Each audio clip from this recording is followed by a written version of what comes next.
अधिक प्राप्त करने की प्रक्रिया। लेखक यश माकड़। अध्याय 9। अपने लक्ष्यों की दोबारा जांच करें। अर्जुन, अब तुम्हें क्या दिखाई दे रहा है? गुरु द्रोणाचार्य ने अर्जुन से पूछा। जब अर्जुन गुरु की आज्ञा से पेड़ पर बंधी एक नकली चिड़िया पर तीर का संधान कर निशाना लगाए खड़ा था, जैसे ही गुरुजी की आज्ञा हुई कि तुम्हें क्या दिखाई दे रहा है, तब अर्जुन ने कहा कि गुरुदेव, मुझे केवल आंख दिखाई दे रही है। गुरुजी ने दोबारा पूछा, और क्या दिखाई दे रहा है अर्जुन? अर्जुन ने फिर जवाब दिया, गुरुदेव, मुझे अब भी एक चमकती हुई आंख ही दिखाई दे रही है।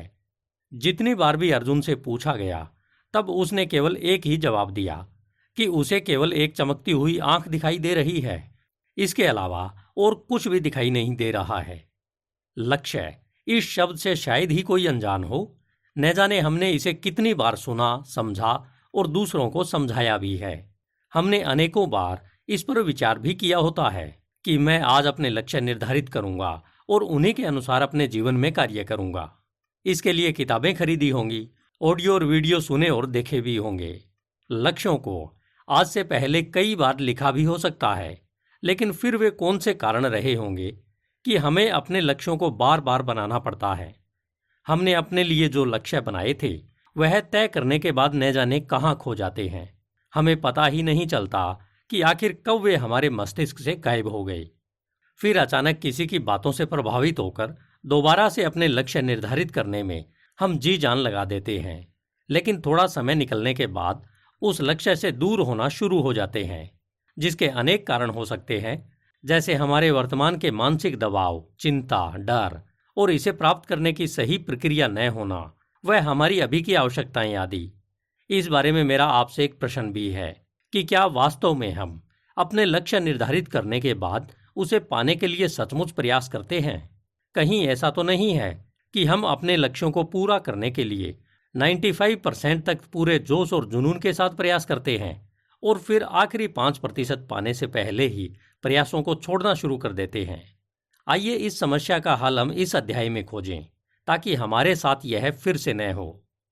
परिणामों को गुणात्मक करें। यह पुस्तक विशेष तौर पर इसी नियम पर लिखी गई है कि हम अपने जीवन के लक्ष्यों को कैसे हासिल कर सकते हैं। हमारे लक्ष्य क्या है? इस लक्ष्य में हमें वह कौन सी निश्चित धनराशि चाहिए जिसका हम सपना देख रहे हैं। हो सकता है हम अपनी किसी बेहद प्रिय चीज को पाना चाहते हों, या हम अपने बेहतर स्वास्थ्य को पाना चाहते हों। इसी तरह के हमारे और भी अनेकों सपने हो सकते हैं। इन सपनों की हमने अध्याय 2 में सूची बनाई है। इसी के साथ हम यह भी जान गए हैं कि हमारा लक्ष्य क्या है, और यह भी कि इसे पाने में हमें कितना समय लगेगा। अध्याय 5 में हमने यह जाना कि उसे पाने के लिए अपने प्रयासों को कैसे गुणात्मक कर सकते हैं। अब हमारे पास प्रयासों और लक्ष्य का एक लक्षित विचार है, जिससे हम अपने प्रयासों को गुणात्मक करके लक्ष्यों को हासिल कर सकते हैं। लेकिन कई बार जब यह गुणात्मक प्रयास काम नहीं करता, तब यह हमें बहुत ज्यादा निरुत्साहित कर देता है। यह नियम हमारे जीवन के हर उस लक्ष्य को पूरा करने में सहायक है जिसे हम सोच सकते हैं, परंतु अकेले लक्ष्यों पर इस नियम को लागू करने से बात नहीं बनने वाली है। हमें इसे अपनी सोच, अपने विचारों पर भी लागू करना होता है, जिससे हमारे प्रयासों और हमारे विचारों में तालमेल बैठ सके। इन्हें लक्ष्यों पर लागू करना तो सिर्फ प्रयासों के गुणात्मक नियम का एक पक्ष है। इसका दूसरा पक्ष अपनी सोच को गुणात्मक करना है। इंसान हमेशा अपने लक्ष्यों को कम करके आंकता है, क्योंकि समग्रता में देखने की उसकी वह बुद्धि विकसित नहीं है जिससे वह पूरी तस्वीर देख सके। पूरी तस्वीर देखने के लिए हमें अपने मस्तिष्क की आंखों से देखना होता है, जिसे हम खुली आंखों से नहीं देख सकते। इसी वजह से वह छोटे लक्ष्य बनाता है।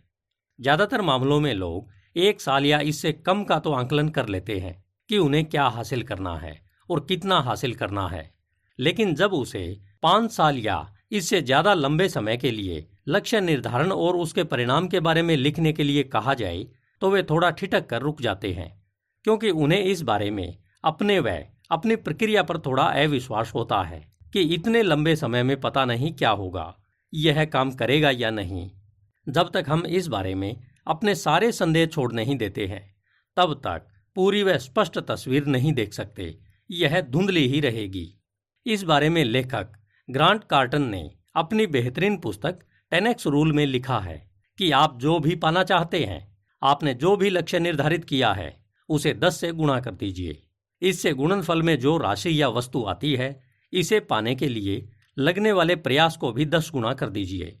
इसके लिए अपनाई जाने वाली प्रक्रिया व लगने वाले उस समय को नोट कर लें जिसमें इसके पूरा होने का अनुमान हो। अब इस कार्य योजना पर अपना काम शुरू कर दें। मान लीजिए हमने 1 साल में अपनी आमदनी को 2 गुना करने का लक्ष्य निर्धारित किया है। इस लक्ष्य को 10 से गुना करने पर हमारे पास परिणाम का गुणनफल 20 आता है। अब अपनी सपनों की पुस्तक में इस प्रक्रिया को विस्तार से लिख लें। हमने अपने प्रयासों को भी 10 गुना करके इस पर काम शुरू कर दिया। जब साल के अंत में हम परिणामों का मूल्यांकन करते हैं, तब हम पाते हैं कि हमारे मूल लक्ष्य यानी आमदनी दोगुनी करने के लक्ष्य से ज्यादा आमदनी में बढ़ोतरी हो जाती है। लेकिन यह परिणाम हमारे गुणात्मक लक्ष्य से कम प्राप्त हुआ है। तब हम हो सकता है कि यह मानने लगें कि यह तो अच्छी बात है, जो कम से कम हमारे द्वारा लिखे गए लक्ष्य से तो ज्यादा ही है। इस समय हमें यह समझना चाहिए कि यह परिणाम और कुछ नहीं बल्कि हमारी औसत दर्जे की सोच का ही नतीजा है। क्योंकि हमने गुणात्मक प्रयास किए थे, फिर भी हम परिणाम को पूरी तरह से गुणात्मक नहीं कर पाए हैं। इस मामले में यही कहा जा सकता है कि हमारे प्रयासों में कहीं न कहीं कुछ कमी अवश्य रह गई थी। लेकिन इतना सब पढ़ने के बाद हो सकता है कि हमारे मन में अपने प्रति थोड़ी शंका उत्पन्न हो रही हो और अब हमारे मन में यह सवाल उठ रहा होगा कि क्या मैं अपने लक्ष्य में कामयाब हो पाऊंगा। तो आपको यह जान लेना चाहिए कि हम जिस किसी भी लक्ष्य पर यह गुणात्मक नियम लागू करते हैं, उसके लिए हमें इतनी ही संख्या में अपने प्रयासों को गुणात्मक करना होगा। तब इस बात की यह पक्की गारंटी हो जाती है कि हमें परिणाम 100% ही मिलेंगे। यह नियम हमें इस बात के लिए आश्वस्त करता है कि हम इस नियम को लागू करके जबरदस्त सफलता हासिल कर सकते हैं। फिर वह हमारा व्यक्तिगत, पारिवारिक, आर्थिक, आध्यात्मिक, सामाजिक या फिर मानसिक लक्ष्य ही क्यों न हो, हमारे सफलता प्राप्त करने की कोई सीमा नहीं है। हमारे लिए सफलता पाने की अनंत खुले आसमान जितनी संभावनाएं पड़ी हुई है। इस बारे में हमें अपनी सोच से इस कमी या फिर बंधन वाले विचारों को मूल रूप से निकाल फेंकना चाहिए। यदि आप वास्तव में अपने जीवन में बनाए गए लक्ष्यों में सफलता प्राप्त करने के लिए प्रतिबद्ध हैं, तो इस बात की 1000 गुना पक्की संभावना है कि आपको सफल होने से संसार की कोई ताकत और न ही कोई व्यक्तिगत बाधा रोक सकती है। आपको अपने इस लक्ष्य में जीतने के लिए किसी और को हराने की आवश्यकता नहीं है, क्योंकि आप अपने प्रयासों से जो भी पाते हैं वह तो प्रकृति ने आपके लिए संजोकर अलग से रखा हुआ है। हमें अपने प्रयासों को नापने के लिए यह जान लेना चाहिए कि जब तक हम अपनी पूरी क्षमता तक पहुंचकर लक्ष्य प्राप्ति की प्रक्रिया में शामिल नहीं हो जाते, तब तक हम केवल अनिच्छुक प्रयास ही कर रहे होते हैं, जिनका परिणाम भी उसी अनुपात में आने वाला है जिस अनुपात में हमारे प्रयास हैं। परिणाम प्राप्ति में कमी। हम अपने लक्ष्यों के 100% परिणाम पाने में असमर्थ रहते हैं। इसके कई कारण हो सकते हैं, जिनमें से एक कारण यह हो सकता है कि हम लक्ष्य तो बना लेते हैं, लेकिन उन्हें पाने के लिए किसी भी तरह के प्रयास नहीं करते। हम उनके प्रति उदासीन हो जाते हैं। हमने अपने लक्ष्यों को केवल अपने मस्तिष्क में ही बनाया होगा, इन्हें कभी भी कागज पर नहीं उतारा होगा। जब हम किसी सपने को कागज पर उतार लेते हैं, तब हम उसे पाने की प्रक्रिया शुरू करने के बारे में सोचना शुरू कर देते हैं, क्योंकि मस्तिष्क और हमारी भावनाएं घटनाओं व काल के अनुसार बदलती रहती है, जिस वजह से हमारे विचार जो आज हैं वैसे कल नहीं रहने वाले हैं। कई बार तो यह इतने जल्दी बदलते हैं कि हमें याद ही नहीं रहता कि कुछ देर पहले हमने क्या सोचा था। इस बारे में आप अभी परीक्षण कर सकते हैं। आपने जब से यह बुक सुनना शुरू किया था, उस समय से लेकर अब तक आप अनेकों बार मानसिक रूप से कहीं और चले गए थे और फिर कुछ ही पलों में इस बुक पर वापस आ गए होंगे। यह केवल आपके साथ नहीं होता, बल्कि सभी के साथ होता है, क्योंकि स्वाभाविक रूप से हमारा मन चंचल होता है। इसे तो पकड़कर बैठाना पड़ता है, जो केवल अभ्यास से ही संभव है। बिना कुछ प्रयास के जब हम अपने सपनों को यूं ही छोड़ देते हैं और इस तरह हम कुछ भी न करके किनारे पर बैठकर परिणामों के उस जहाज का इंतजार करते रहते हैं जो कभी बंदरगाह से हमारे लिए चला ही नहीं है। तब आप खुद अंदाजा लगा सकते हैं कि हमें किस तरह के परिणाम मिलेंगे। ज्यादातर मामलों में इसी तरह सपने देखना और उन्हें छोड़ देना केवल इच्छाएं ही होती है, क्योंकि अभी तक हमारी इच्छाओं ने सपनों का रूप नहीं लिया होता है। इसलिए इन्हें लिखना बेहद आवश्यक है। ये पल पल, हर पल बदलती रहती हैं। हम जिस भी नई और आकर्षक चीज को देखते हैं और उसके बारे में सोचते हैं, तब इच्छाएं जागती है और फिर उड़ जाती हैं। इसलिए अपने सपनों को साकार करने के लिए हमें अध्याय 2 पर दोबारा लौटकर यह जान लेना चाहिए कि मेरे सपने क्या हैं, उन्हें कैसे और क्यों प्राप्त करना है। अगर आपने यह काम पहले से ही कर लिया है, तब आपके साथ इस तरह की कोई भी समस्या नहीं आने वाली है। आगे सुनते रहिए। सपनों के अनुरूप ही कार्यों को चुनें। कई बार परिणाम प्राप्त न होने का एक कारण यह भी हो सकता है कि हमने ऐसे कई काम चुन लिए हों और उन्हें करते भी हों जो हमारे लक्ष्य के लिए एकदम विपरीत दिशा में काम कर रहे हों। जैसे हो सकता है कि हमने अपने लिए 1 साल में अपनी आय दोगुना करने का लक्ष्य रखा है, लेकिन साथ ही साथ हम क्रिकेट के हर IPL मुकाबले को देखने का भी लक्ष्य बनाते हैं। वह सप्ताहांत में अपने मोहल्ले की या अपनी कंपनी की टीम या दोस्तों के साथ कोई खेल खेलते भी होंगे, जो हमारे आय दोगुना करने के लक्ष्य के बिल्कुल विपरीत कार्य करता है। इसी तरह बहुत बार बिना विचार किए लोग इस तरह के लक्ष्य बना लेते हैं और फिर यह शिकायत करते हैं कि उन्हें परिणाम नहीं मिल रहे हैं। हमें अपने सपनों को तय करने के बाद आदतों को इस तरह से चुनना या बदलना होता है ताकि हम एक ही दिशा में आगे बढ़ सकें और वे एक दूसरे के विपरीत नहीं बल्कि एक दूसरे में सहयोगी हों। हो सकता है कि आपको मेरी यह बात पसंद न आए, लेकिन यही सच है कि हमें हर सपने को पूरा करने के लिए एक जैसे दोस्त नहीं लगते हैं। दोस्तों को भी हमें अपने सपनों के हिसाब से चुनना होता है। इस बारे में हम आगे जानेंगे कि दोस्तों का चुनाव हम किस तरह से कर सकते हैं। यह भी परिणाम न पाने का एक बहुत बड़ा कारण है कि लोग शुरुआती प्रयासों से कुछ परिणाम हासिल कर लेते हैं, लेकिन एक बार कुछ परिणाम हासिल करने के बाद लोग अपने प्रयासों को कम कर देते हैं, क्योंकि उन्होंने अपने लक्ष्य तो बना लिए लेकिन अपनी पाने की क्षमता का विकास नहीं किया।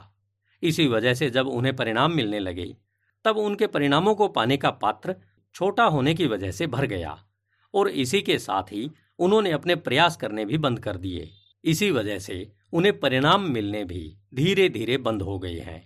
इसके बाद लोग अपने आप से, अपने काम से, अपने दोस्तों से, समाज और दुनिया से नाराज होना और दोष देना शुरू कर देते हैं।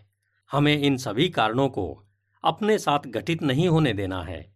इसके लिए अपने आप को इतना विशाल और बड़ा बना लीजिए ताकि हम और हमारे सपने अलग अलग न दिखें। हमारी आदतों और हमारे कामों को देखकर कोई भी यह जान सके कि हमारे इस तरह मेहनत और जुनून से काम करने के पीछे सपनों की ताकत काम कर रही है। एक बेहतर ब्रांड बने। संसार कभी भी ब्रांड के पीछे की असफलताओं, कड़ी मेहनत, लगन, पीड़ा व अथक प्रयासों को नहीं देख पाता है। उन्हें तो केवल उस बड़े ब्रांड की चमक ही दिखाई देती है। ब्रांड वही होता है जिसे संसार उनके नाम से पहचाने। ब्रांड को पहचानने के लिए केवल नाम ही काफी होता है। आपने Tata, Birla, Reliance, Infosys, Maruti, Hero, Philips, Santosh Nair, Shiv Khera, Elon Musk, Sanjeev Kapoor, Robert T Kiyosaki, Sachin Tendulkar, Amitabh Bachchan, Zakir Hussain, Lata didi, Chetan भगत, अमर्त्य सेन और इनकी तरह अनेकों नाम हैं जो ब्रांड बन चुके हैं। आपने इन जैसे ब्रांडों के नाम सुने ही हैं। अब अपने दिमाग पर जोर डालिए और इस बारे में सोचिए कि क्या हम ब्रांड को उनके नाम से पहचानते हैं या उनके उत्पादों से। जब इनकी तरह ब्रांड बन जाता है तब हम उन्हें उनके नाम से ज़्यादा पहचानते हैं। जैसे गूगल एक ब्रांड है। हमें जब गूगल सुनाई देता है तब हम इसकी सेवाओं के बारे में न सोचकर इसे समग्र रूप से इसके ब्रांड नाम से ही पहचान जाते हैं। इसे पहचानने के लिए हमें यह अलग से नहीं बताना पड़ता कि गूगल वह है जो जीमेल से फ्री ईमेल एड्रेस सेवा देती है या जो हमें अपने वीडियो अपलोड करने के लिए फ्री में एक प्लेटफॉर्म प्रदान करती है। वह है गूगल। जब कोई इंसान गुणात्मक स्तर पर काम कर रहा होता है तब वह किसी और से स्पर्धा करने की बजाय अपने आप से स्पर्धा कर रहा होता है। किसी भी तरह से स्पर्धा की आवश्यकता नहीं है।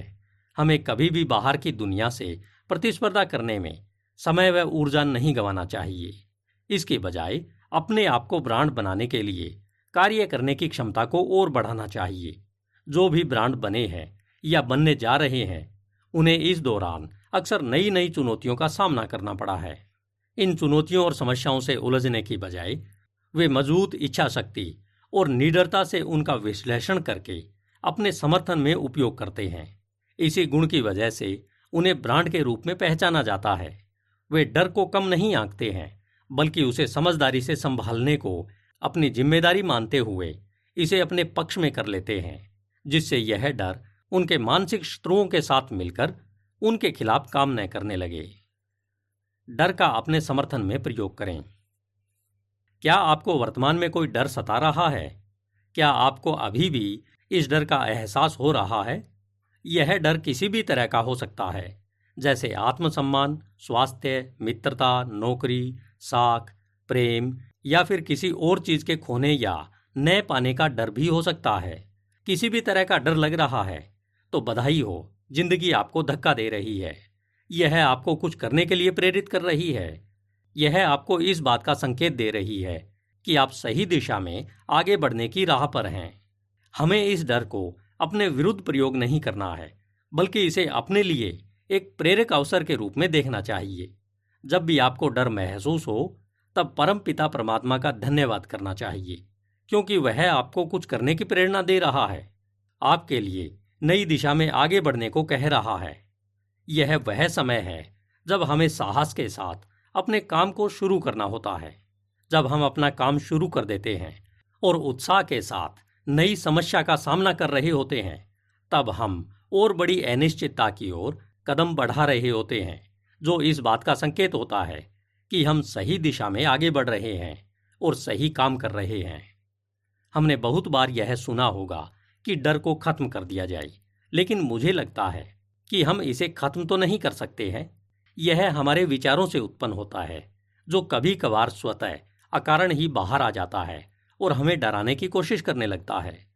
जब यह डर हमें डराने लगे, उस समय हमें यह भली भांति समझ लेना चाहिए कि अब कार्रवाई करने का समय आ गया है। अब वह समय आ गया है जिसके लिए हमने सारी तैयारी की है।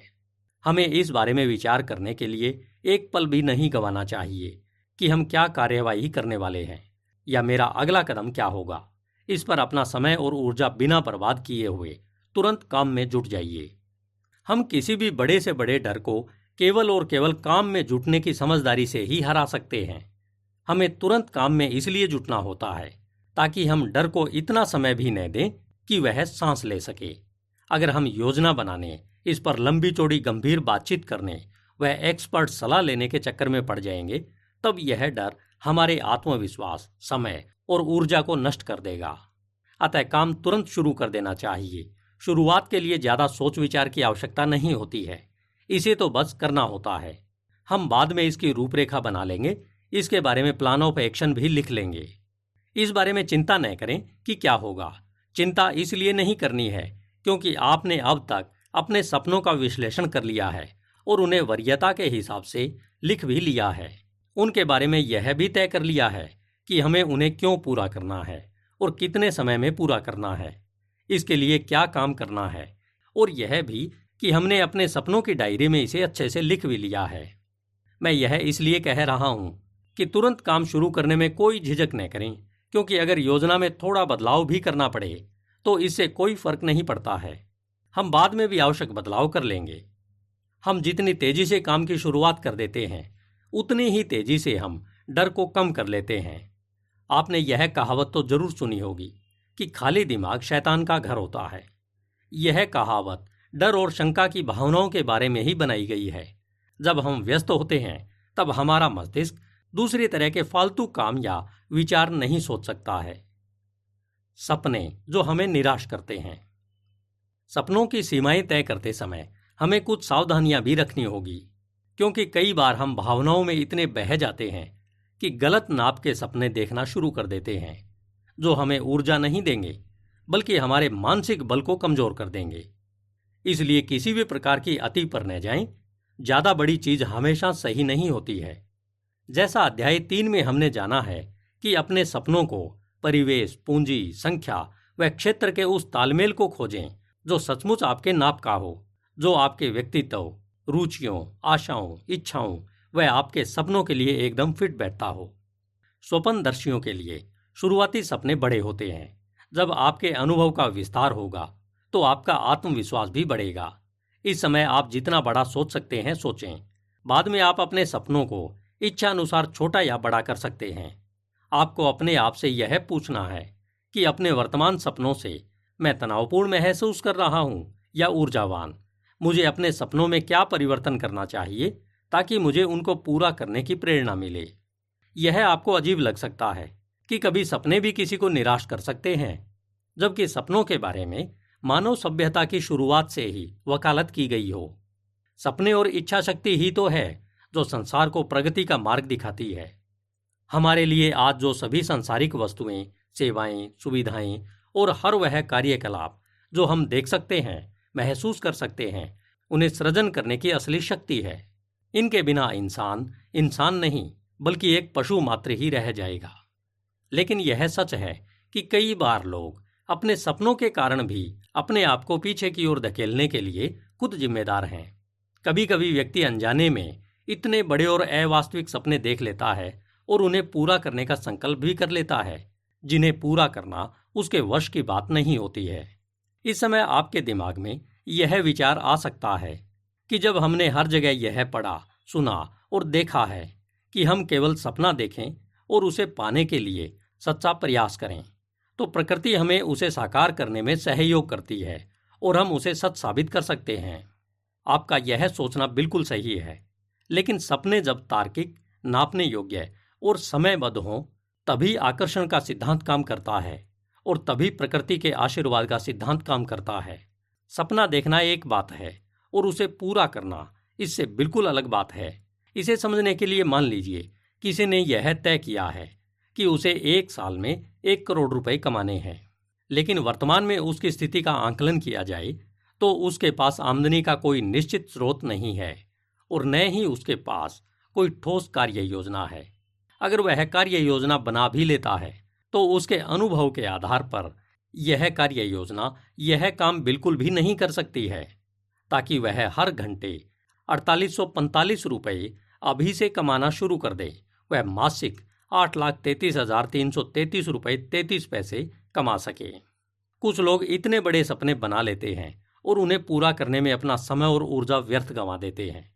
कुछ समय बाद वे निराश हो जाते हैं और इस विश्वास को खो बैठते हैं कि कभी सपने भी सच होते हैं। इस तरह से यह केवल कोरी कपोल कल्पना मात्र ही साबित होगी।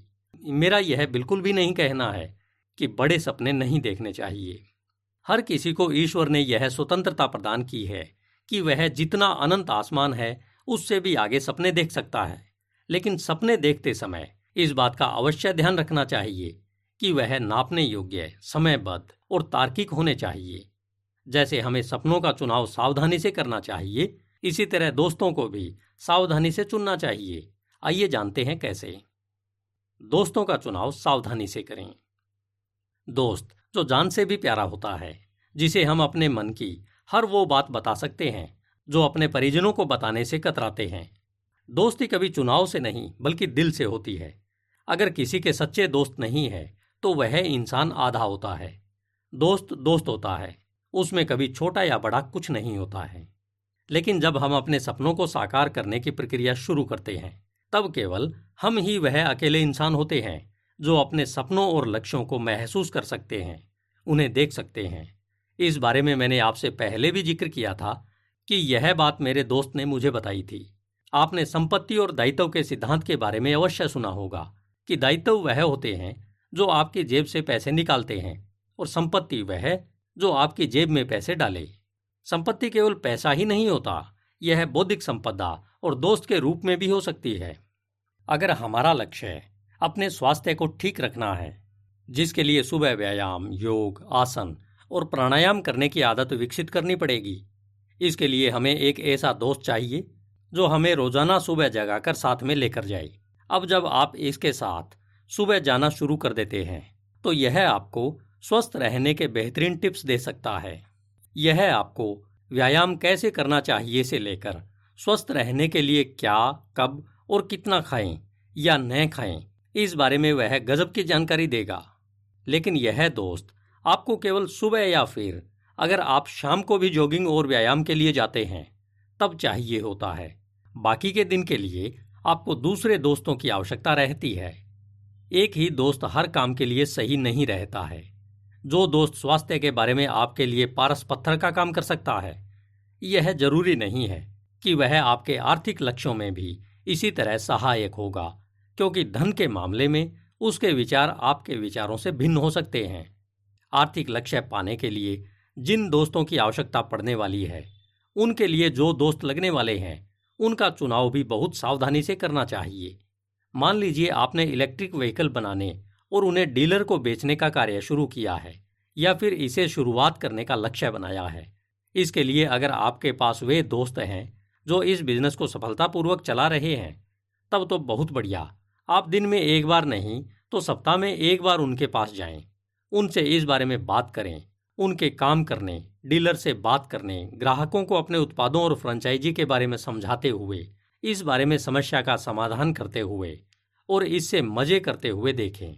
कभी कभार उसकी सीट पर बैठकर भी यह महसूस करें कि आप मालिक हैं। हाँ, इस बात का अवश्य ध्यान रखें कि कहीं इस बात से वह बुरा न मान जाए कि आप उसकी सीट पर कैसे बैठे, क्योंकि यह अच्छी आदतों में शामिल नहीं है कि आप किसी और की सीट पर बैठें। आप जो पाना चाहते हैं, अगर आपके पास वे दोस्त हैं जिन्होंने वह पा लिया है, तो यह आपके लिए एक बेहतर स्थिति है। परंतु वर्तमान में आपके पास वो दोस्त नहीं है जो आपको ऐसे व्यक्तियों की खोज करके तुरंत जानबूझकर उन्हें दोस्त बनाना चाहिए। परंतु वर्तमान में आपके पास वो दोस्त नहीं है, तो आपको ऐसे व्यक्तियों की खोज करके तुरंत जानबूझकर उन्हें दोस्त बनाना चाहिए। उनसे अपनी मित्रता के साथ साथ निकटता बढ़ानी चाहिए, ताकि आप उस माहौल को महसूस कर सकें जिसमें आप होना चाहते हैं। अगर आपने किसी खास गाड़ी खरीदने का सपना देखा है, तो जाएं और उस दोस्त को खोजें, उसकी गाड़ी में बैठें, कभी कभी लॉन्ग ड्राइव पर जाएं और हो सके तो कभी उस गाड़ी को चलाकर देखें। शोरूम में जाएं, सेल्स एग्जीक्यूटिव से इसकी विशेषताओं के बारे में विस्तार से जानें, टेस्ट ड्राइव पर जाएं और महसूस करें कि आप इसके मालिक हैं। लेकिन जो दोस्त आपको स्वास्थ्य के बारे में शिखर तक ले जा सकता है, हो सकता है वह दौलत के मामले में आपको कहीं न जाने दे, क्योंकि इस बात की संभावना ज्यादा है कि वह केवल सुबह दौड़ता है और इसके अलावा वह कहीं नहीं जा रहा है। हाँ, अगर आप खुशकिस्मत हैं तो आपको वह एक आदर्श दोस्त मिल सकता है जो आपके द्वारा तय किए गए सभी सपनों को पहले से ही पूरा कर चुका हो, जिसकी संभावना मात्र 0.001% है। हमें उनसे भी बचना चाहिए जो हमेशा आसमान गिरने वाला है इस बात की चेतावनी देते रहते हैं।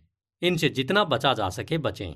इनके पास हमेशा क्या बुरा होने वाला है और किसने क्या किया, इसके अलावा और कोई बात नहीं होती है। ये हर समय दूसरों के बारे में बस बातें करके अपना समय निकाल देते हैं, लेकिन हमारे पास करने के लिए बहुत काम है।